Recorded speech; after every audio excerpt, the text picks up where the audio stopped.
कल्पना कीजिए, एक ऐसी तत्व जो हर क्षण आपके भीतर और बाहर विद्यमान है, जिसे आपने देखा नहीं लेकिन महसूस जरूर किया है। एक ऐसा देवता जो जब चाहे इस संसार में जन्म लेकर उसे बचा सकता है और जब चाहे सृष्टि को फिर से शून्य में बदल सकता है। उस तत्व का नाम है भगवान विष्णु।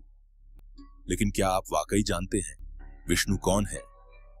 जिन्होंने भी यह संसार देखा है वे यह मानते आए हैं कि ब्रह्मा ने सृष्टि बनाई, लेकिन क्या आपने सोचा है ब्रह्मा स्वयं कहां से आए? पुराणों में कहा गया है कि ब्रह्मा विष्णु की नाभि से निकले कमल से उत्पन्न हुए थे, यानी ब्रह्मा भी विष्णु की सृष्टि है। लेकिन यदि विष्णु सृष्टि से पहले थे तो वे स्वयं कैसे अस्तित्व में आए? इस रहस्यमयी कथा को अंत तक जरूर देखिए, क्योंकि इसी वीडियो में आपको पता चलेगा विष्णु की उत्पत्ति कैसे हुई, इस ब्रह्मांड की रचना किसने की और विष्णु इस सृष्टि में क्या भूमिका निभाते हैं। आपको ऐसे कई प्रश्नों के उत्तर मिलेंगे जिनके बारे में बहुत कम लोग जानते हैं।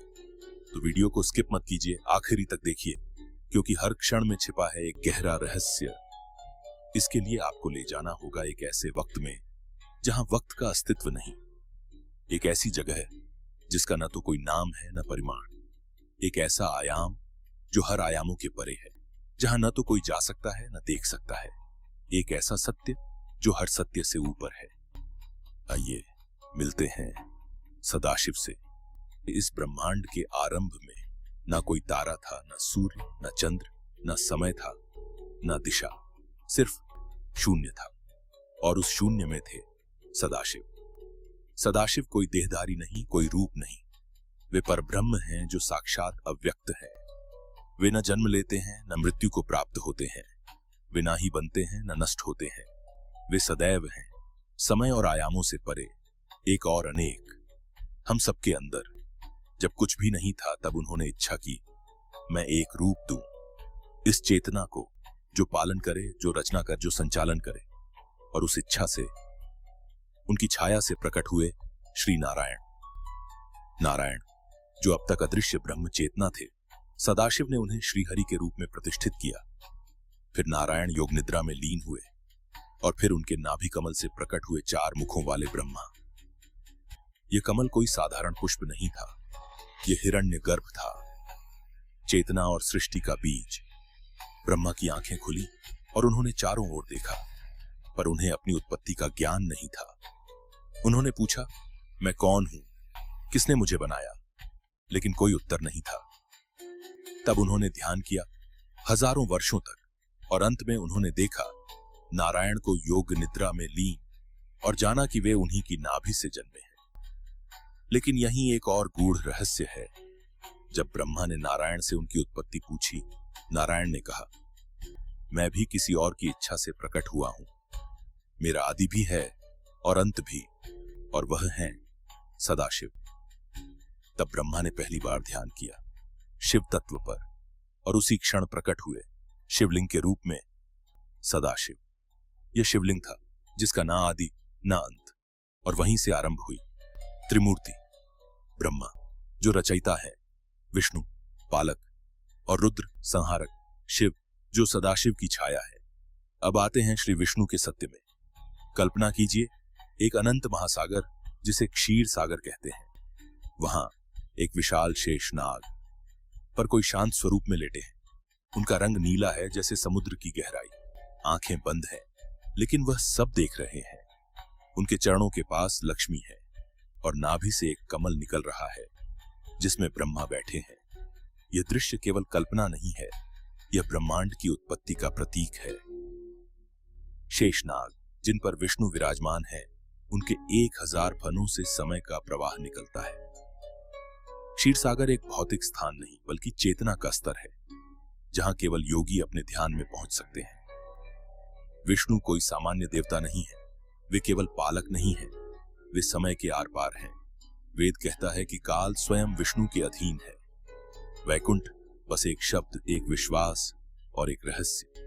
श्रीमद् भागवत में वर्णन है कि वैकुंठ ब्रह्मांड के ऊपर स्थित है, जहां द्वारपाल जय और विजय खड़े हैं। रत्नों से जड़े महल है, गंधर्व हर समय नारायण के भजन गाते हैं। वहां दुख, समय, मृत्यु या मोह का कोई प्रवेश नहीं। पुराणों में कहा गया है कि वैकुंठ का प्रवेश द्वार केवल भक्तों के लिए खुलता है। योगी जन कहते हैं वैकुंठ कोई दिशा नहीं, एक स्थिति है जहां आत्मा पूर्ण शांति में प्रवेश करती है। राम और कृष्ण विष्णु के अवतार हैं, लेकिन नारद पुराण में यह भी कहा गया ये अवतार केवल रूप नहीं बल्कि ऊर्जा के प्रयोग हैं। हर युग में विष्णु स्वयं को युग के अनुरूप ढालते हैं। राम धर्म के ऊर्जा के स्वरूप है, कृष्ण ज्ञान की ऊर्जा का स्वरूप, और अगले कल के अवतार में विष्णु विनाश और पुनर्निर्माण की ऊर्जा का स्वरूप होंगे।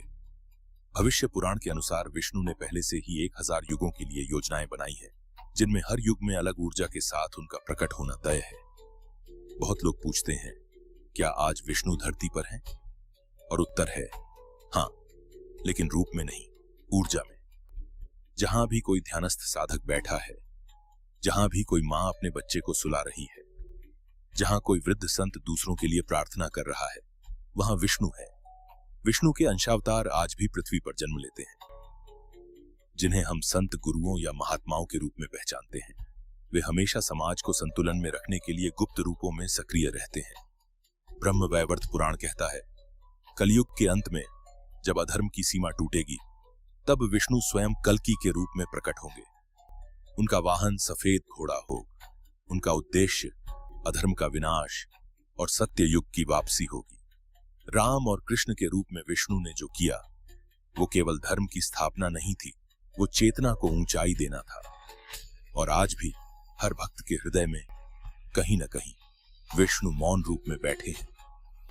तो मित्रों, विष्णु केवल एक देवता नहीं, वे समय के आर पार फैले एक ऊर्जा हैं।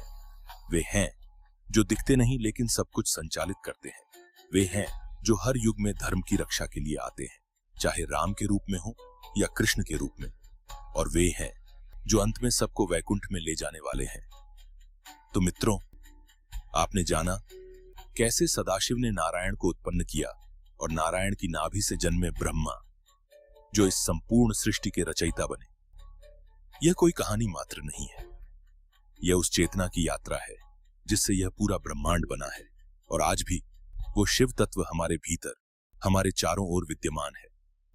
अगर आपको यह रहस्य और ज्ञान से भरी कहानी अच्छी लगी तो कृपया हमारे चैनल को सब्सक्राइब जरूर करें, इस वीडियो को लाइक करें और कमेंट में लिखें ओम नमः शिवाय या जय श्री हरि।